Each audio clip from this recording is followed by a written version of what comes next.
Bonjour, je suis Nadège du blog Vegan Bio et de la boutique Market Veg. Aujourd'hui, je vous propose de faire une petite gourmandise, un brownie, une sorte de brownies ou de gâteau au chocolat aux fruits rouges. Donc pour ce faire, en général, la plupart des recettes que l'on trouve sur internet de brownies, et il doit y en avoir sur notre blog également Vegan Bio, sont à base de noix, les noix de Grenoble. Alors là, aujourd'hui, je vous propose une recette à base d'amandes. Bon, c'est toujours des oléagineux, mais voilà, le goût va changer, la texture va changer un petit peu aussi. Vous pourriez, si vous n'aimez pas les oléagineux, faire la même chose en remplaçant la poudre d'amande par de la farine ou de la poudre de noix de coco. Alors évidemment, si vous voulez un gâteau cru, il faudrait toujours choisir de la noix de coco crue. Séché à basse température. Alors ça se trouve, hein, pas de souci. En ce qui concerne les amandes, alors c'est pas toujours évident, enfin en tout cas si vous prenez des amandes blanches, elles ont été certainement chauffées, blanchies, donc elles ne sont plus crues. Si vous prenez des amandes entières, dans ce cas-là, vous pouvez très bien, en les faisant tremper, enlever la peau sans les faire chauffer pour autant. L'idéal serait justement de les faire tremper plusieurs heures. Ensuite, d'enlever la peau éventuellement, de les faire déshydrater à basse température et de les réduire en poudre. Là, vous auriez le top du top de la poudre d'amande crue, pré-germée. Enfin voilà, ce serait vraiment la meilleure des poudres d'amande. Voilà. Donc la base, là moi je vais le faire avec de la poudre d'amande, hein. Mais vous pouvez le faire avec de la farine ou de la poudre de noix de coco. Donc pour cette recette, alors j'ai noté les quantités parce que je ne les ai pas en tête. Alors là ça va faire une petite quantité, hein, sachant que ça reste quand même une gourmandise assez riche, donc à ne pas manger, voilà, ne vous en gavez pas.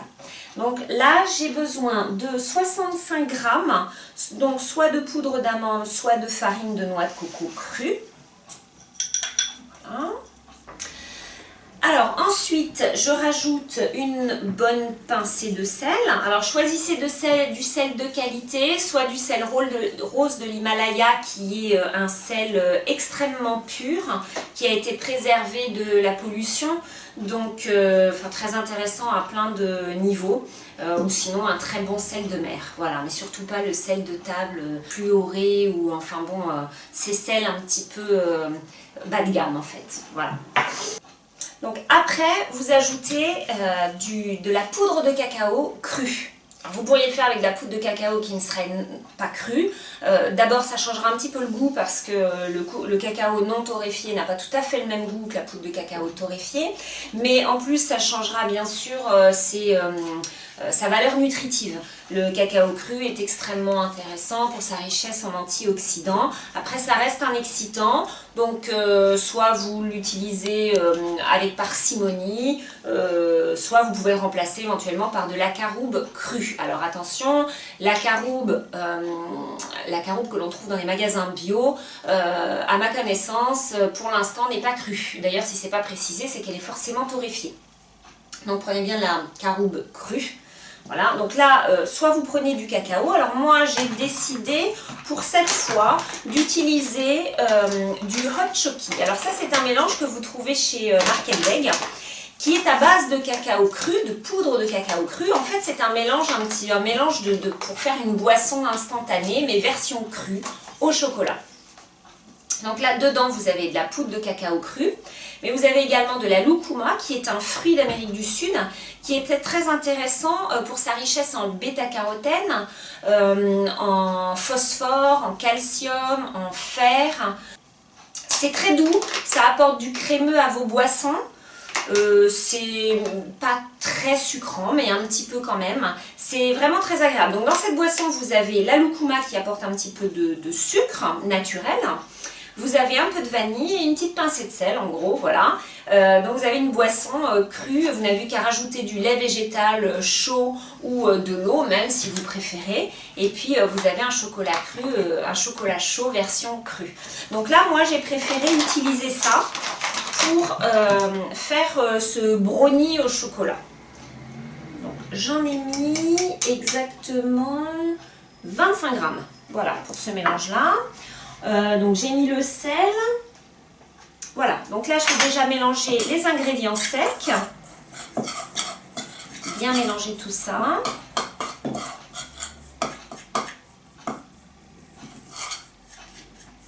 Voilà, ensuite on va s'occuper des ingrédients liquides. Je rajoute de la compote de pommes. Alors la compote de pommes crue, c'est-à-dire que tout simplement, j'ai coupé une pomme en petits morceaux et je l'ai mixée dans un blender, là en l'occurrence un petit appareil très pratique, le Magic Bullet, qui fait la même chose qu'un blender, qu'un bon blender, mais pour des petites quantités. Donc là en l'occurrence, il me fallait 60 g de compote de pommes. Donc en fait, ça remplit à peu près, enfin même pas, j'en avais besoin de moins, mais j'ai rempli un petit récipient, en fait, un petit bol du blender, parce qu'en fait ça se visse comme ça, voilà. Et puis voilà, j'ai pris mes 60 grammes. Donc hop, la compote. Alors j'ai rien mis dedans, hein, juste la pomme, hein, de la pomme mixée, ça nous fait une compote. Hein. Voilà. Ensuite, un petit peu de vanille.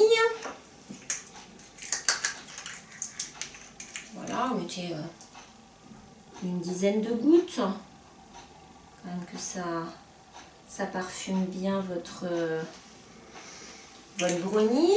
Une cuillère à soupe d'eau.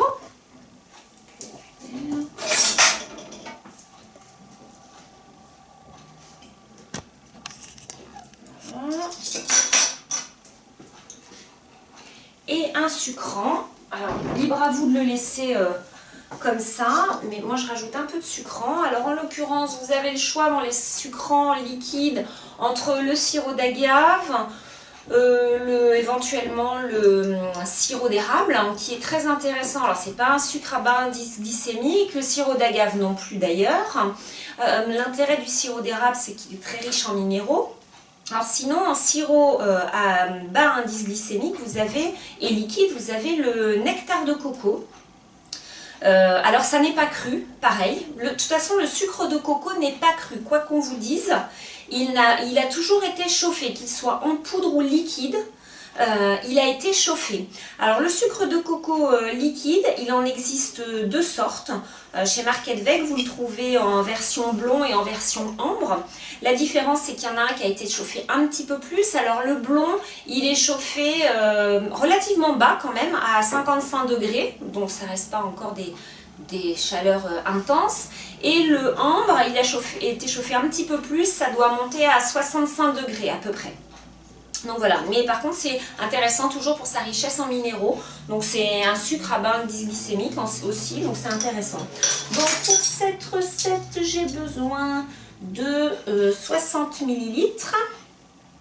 Donc après là, moi je vais en mettre un petit peu moins parce que j'ai mis du hot choki. Le hot choki ayant déjà de la lucuma dedans, c'est un peu sucré.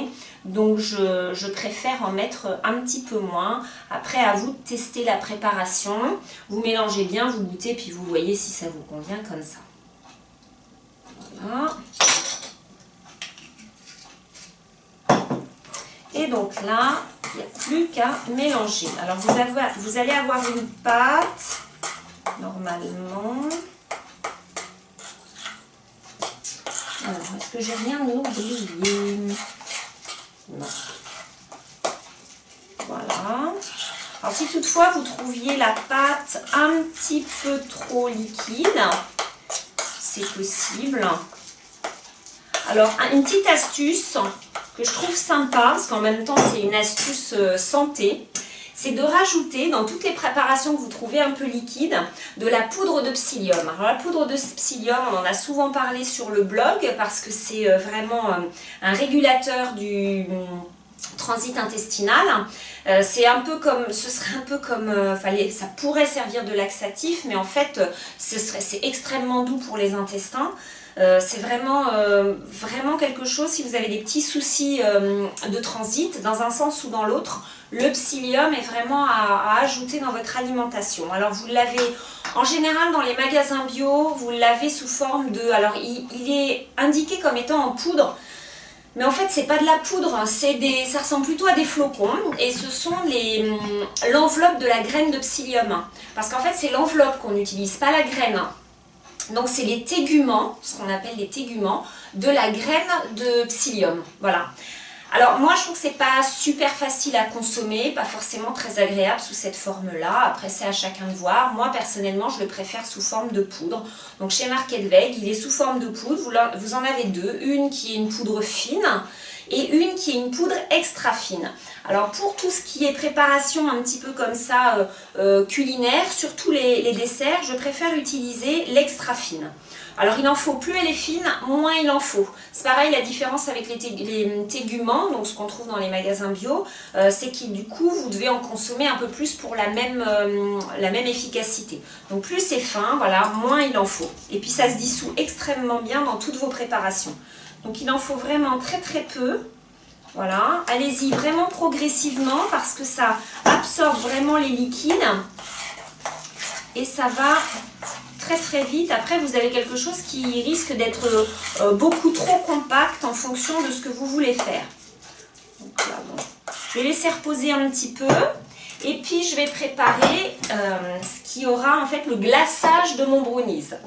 Donc mon glaçage, il est à base de noix de cajou. Alors, j'ai besoin de 40 g de noix de cajou. Voilà, donc j'utilise toujours le petit blender parce que là, j'ai fait vraiment une petite quantité. Si vous vouliez faire pour, je ne sais pas, beaucoup de personnes ou au contraire les garder et les mettre au congélateur, vous pouvez tout à fait le faire dans un blender. Donc ça, j'ai besoin d'une cuillère à café de jus de citron. Voilà, toujours une petite pincée de sel pour rehausser le goût.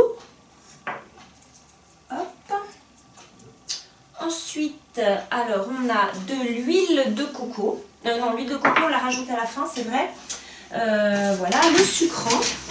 Alors le sucrant, bah, toujours pareil, moi je vais rester sur le sucre de coco, mais bon, libre à vous. On pourrait utiliser du miel aussi, si vous préférez le miel, sachant que le miel est quand même un sucrant qu'il vaut mieux... Enfin, c'est un aliment, il vaut mieux le consommer à part, seul, dans une tisane. Voilà, mais maintenant, si vous y tenez, vous pouvez tout à fait voilà, utiliser du miel. De préférence, utiliser du miel cru. Alors, c'est peut-être un peu plus cher, c'est vrai, mais vous gagnez vraiment en qualité.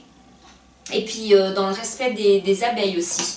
Parce que, par exemple, le miel de Ballot-Flurin qui n'a pas été pasteurisé, en plus il a été dynamisé et les abeilles sont respectées complètement, elles sont soignées à l'homéopathie, on respecte leur rythme et donc quand il n'y a plus de miel d'une variété parce que c'est le rythme des abeilles, et bien, il n'y en a plus, c'est tout, il faut attendre la récolte de l'année d'après.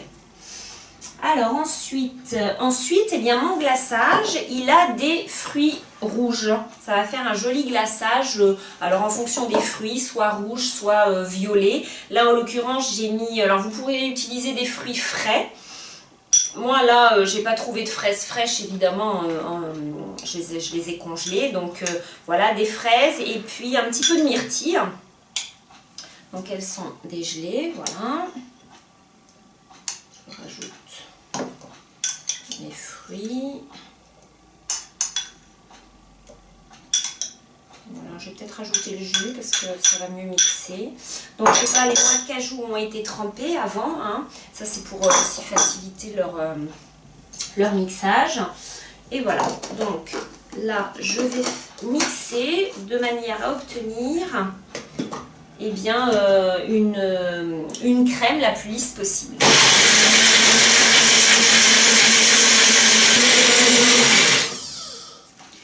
Voilà, donc vous voyez là ça fait une belle crème violette ou mauve. Une fois que vous avez mixé tous ces ingrédients, vous ajoutez à la fin de l'huile de noix de coco. Donc l'huile de noix de coco, je précise que, vous pouvez utiliser n'importe quelle huile de noix de coco que vous trouvez dans le commerce. Maintenant, il y a une différence importante entre les huiles de noix de coco, qu'elles soient bio ou pas. Toutes ne sont pas réellement crues, alors il y en a qui sont carrément pas crues. Il y en a qui sont indiquées extra vierge crues. Alors malgré tout, dans celle-ci, il y a aussi une différence, il faut le savoir. Alors, moi, les deux marques que je préfère, et puis celle-là est vraiment chez Market Vex, c'est le top du top. Ça fait quelques années que je la propose parce qu'elle est vraiment exceptionnelle. Alors, en fait, l'huile de noix de coco, elle est faite à partir de la chair de la noix de coco, cueillie, prélevée, voilà. Et alors après, à partir de là, soit la chair est séchée, alors elle peut être séchée à forte température et pour le coup ça quand même change vraiment la valeur nutritionnelle et les intérêts sur la santé de l'huile de noix de coco, mais elle peut être aussi séchée à basse température. Bon. Toutefois, même si elle est séchée à basse température et donc elle reste crue, c'est pour ça que certaines huiles de noix de coco, il est indiqué extra vierge crue parce que techniquement elle est crue. Sauf qu'en fait, le fait que la chair de noix de coco soit séchée et en plus pas forcément dans les heures qui suivent la récolte, donc des fois jusqu'à 48 heures après la récolte, entre-temps, la chair a pu s'oxyder. Il peut y avoir eu tout un processus qui a fait, chimique en fait, dans la chair de la noix de coco, qui fait que même si elle est séchée à basse température, l'huile, elle est extraite de cette chair séchée. Et ça change vraiment, déjà au niveau du goût, et puis au niveau des bénéfices que cette huile va vous apporter. Déjà, la grosse différence, c'est que l'huile qui a été faite à partir de cette chair séchée, donc on appelle la copra, elle va se garder beaucoup moins bien. Donc celle-ci, que j'adore justement, elle est faite à partir de la chair fraîche, cueillie et la chair prélevée et pressée dans les heures qui suivent le râpage en fait, parce que la chair est râpée. Voilà. Alors celle-ci est également très bonne. Elle est aussi faite à partir de la chair fraîche, non séchée, donc elle est vraiment très très bien, aussi bien pour la cosmétique que pour l'alimentation. Donc l'huile de noix de coco, c'est une des meilleures huiles. C'est une huile qui est tout de suite assimilée par le corps, hein, donc elle n'est pas stockée, elle est tout de suite transformée en énergie. Donc c'est plutôt intéressant. En plus, elle est très bonne pour le système digestif. C'est une huile antifongique, antibactérienne, donc pour les gens qui auraient la candidose, c'est une très bonne aide. Pour les gens aussi qui surveillent leur taux de cholestérol. Voilà, j'ai écrit beaucoup d'articles sur l'huile de noix de coco sur notre blog, avec toutes les possibilités d'utilisation, tout ce que vous pouvez faire avec l'huile de noix de coco. Donc voilà, donc faites attention, soit c'est indiqué que c'est bien fait à partir de la chair fraîche non séchée, soit si c'est pas indiqué, vous avez des chances de vous retrouver avec une huile qui peut être très bonne, mais pas excellente. Voilà. Donc à goûter, ces deux-là sont très bien, mais celle-ci est quand même au niveau du goût, elle se garde extrêmement bien et justement c'est la preuve qu'elle est faite à partir de la chair fraîche parce que sinon elle rancirait. Et à température ambiante, elle se garde très très très très longtemps. J'ai fait l'expérience avec je ne sais pas combien de marques différentes, des marques françaises, des marques étrangères et pour l'instant je suis toujours revenue à celle-là. Voilà. Celle-là, voilà, une des dernières que je trouve aussi très très bien. Donc, l'huile de noix de coco aussi, dernière chose, différence entre beurre, hein, ce qu'on appelle souvent le beurre aux États-Unis et qu'on traduit par huile en français, mais ce n'est pas exact. Le beurre, hein, c'est en fait la chair de la noix de coco qui a été mixée, tout simplement. Vous avez tout dans le pot en fait. Vous avez donc l'huile, forcément, elle est restée dans la chair. Donc ça vous fait quelque chose de crémeux, d'épais, qui une fois fondu, alors à température ambiante en général c'est assez dur, mais une fois fondu, reste quelque chose de très crémeux, blanc, épais quand même. Alors que l'huile, même si à température ambiante, s'il ne fait pas trop chaud, elle est blanche, épaisse, crémeuse aussi, dès qu'il fait un petit peu chaud, elle devient complètement transparente, très liquide. Donc voilà, il y a la différence entre le beurre qui a toute la chair et l'huile qui est extraite de la chair. Donc, dans mon petit glaçage, 2 cuillères à soupe d'huile de noix de coco crue. Voilà, je remixe un tout petit peu.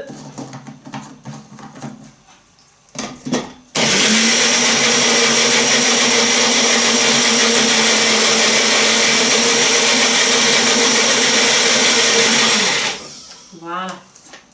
Donc ça c'est prêt, voilà. Alors on va passer à l'assemblage du gâteau maintenant. Donc vous voyez qu'en ayant ajouté le psyllium en poudre très très fine, eh bien la texture s'est beaucoup raffermie, sans rajouter de graisse ou quoi que ce soit. Donc voilà, là je vous fais en miniature hein, une part. Donc vous mettez dans un petit moule, c'est pas mal ça parce que c'est facile à démouler. Un petit moule sans fond, voilà, vous mettez une assiette. Et puis vous tapissez de film transparent, c'est pas mal. Et puis voilà, vous remplissez. Hop.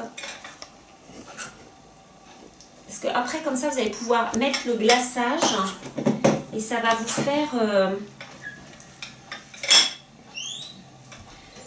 faire un gâteau bien net. Alors vous pourriez le faire bien sûr sur un grand gâteau, démoulé, vous coupez des parts après, hein, bien sûr. Voilà, hop.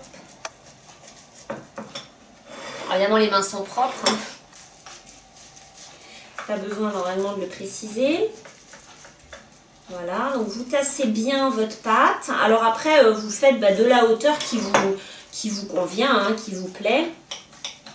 Donc je ne sais pas si c'est comme ça le plus simple, mais bon. Voilà, hop, essayez de faire quelque chose d'à peu près droit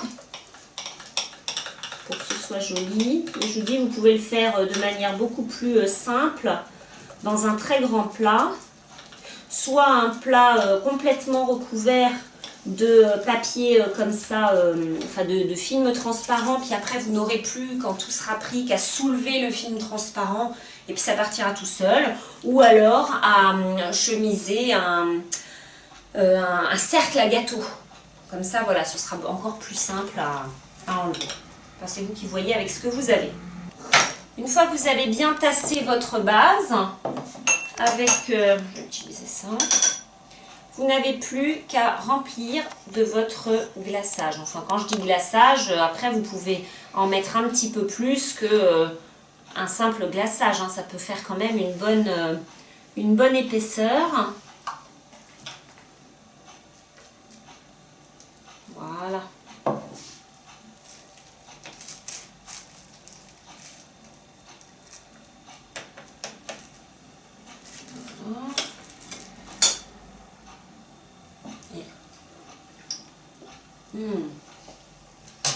Alors là, c'est parfaitement parfait. Alors quand vous avez rempli vos moules, ou votre moule, vous mettez au congélateur quelques heures pour bien raffermir tout ça. Voilà.